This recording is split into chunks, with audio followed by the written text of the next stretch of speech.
to give you a short introduction to non-fungible tokens or NFTs and why they matter.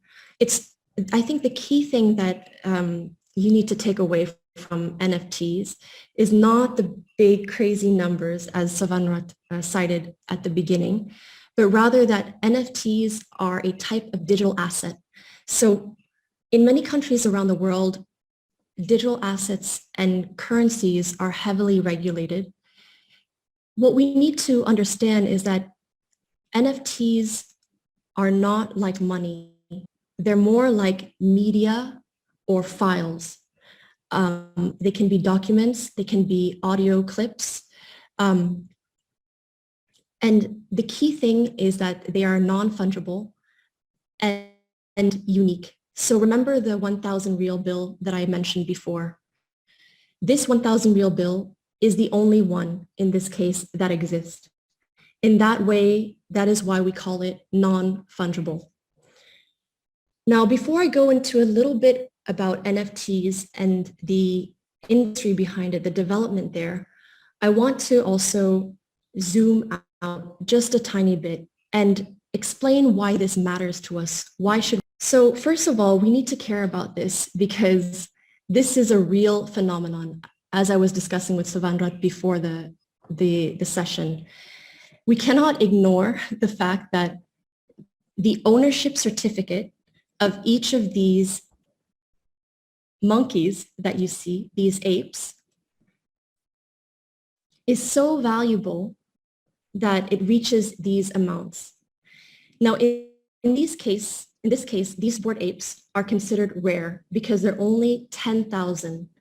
And within the 10,000, there are only some apes that don't have clothes, or there are only some apes with pink hair. And so this has created a new market that is in many senses similar to fashion and similar to gaming, where the value of this digital asset goes up immensely. Another key milestone from last year relates to an artist called Mike Winkelmann. Mike Winkelmann today is the highest paid artist alive. He sold this work that you see here, which is a collection of 5,000 different art pieces that he made himself, all in one canvas. And this digital piece sold for $69 million. Now, he actually didn't get all of that $69 million. He sold it to someone and that person sold it on. But still, he's probably the best known digital artist today in this sphere. And we can guess a little bit about why this happened and why this happened last year. So this shows the importance now of digital interactions. And this was a way for art collectors to continue collecting a new type of art using the infrastructure that we have today, the digital infrastructure. Another type of art that was sold also appears very gimmicky. So this is an art piece sold by Banksy that was then destroyed, but this actually increased the value of the NFT that was associated with this art piece. It increased the value of the digital certificate that was associated with this art piece. So the reason why I share all of these crazy numbers is because, as Savanrat mentioned before, we're dealing with these large numbers. And so it makes it easy to think that NFTs might be simply what we call a hype. So a big deal with nothing behind.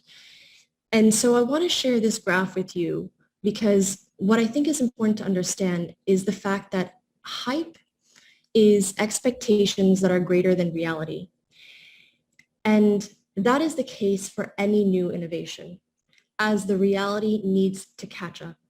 So this graph here on the left-hand side shows all of the different types of technologies that follow what we call the hype cycle, which means that at the beginning, we don't think much of the technology. We think it's a bad technology. We think that it's not going to affect our daily life. But then over time, we start to think, oh, NFTs can be used for different things, can be used for art, can be used for luxury, can be used for other cultural industries. And when people try to actually apply that art, that NFT to art, we actually get to see some mistakes or some places where the NFT is not as good as what was there before. And so this creates what we call a trough of disillusionment. So we actually get upset, the expectations go down. And this is actually extremely normal and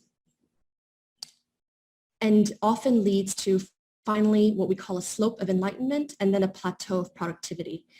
And this productivity means that we actually understand what NFTs are. We actually understand how they can be used for, and we understand how they can be built. So just to put this into context, we all use Word documents.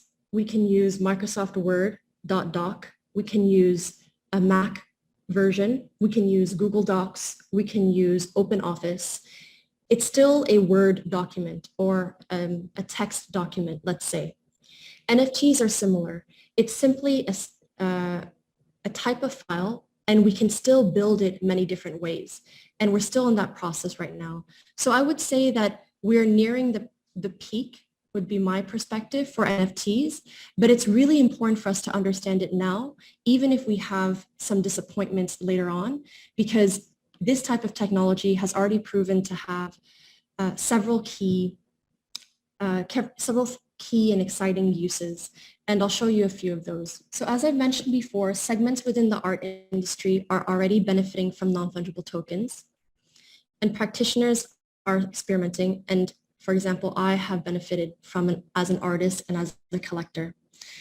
NFT technologies have been around several years, since 2011, 3 years after the Bitcoin white paper, and they've been used successfully in collectibles in 2008 to 2020 to today. For example, this is from August 2020. Paris Hilton auctioned off an NFT for charity. It's a stupid, very simple cat picture. And this NFT actually allowed the proceeds to go to charity. But for example, the company that I advise called Ariani, they've been working with a luxury company called Breitling. And now every single watch that you buy with Breitling will come with an NFT digital passport.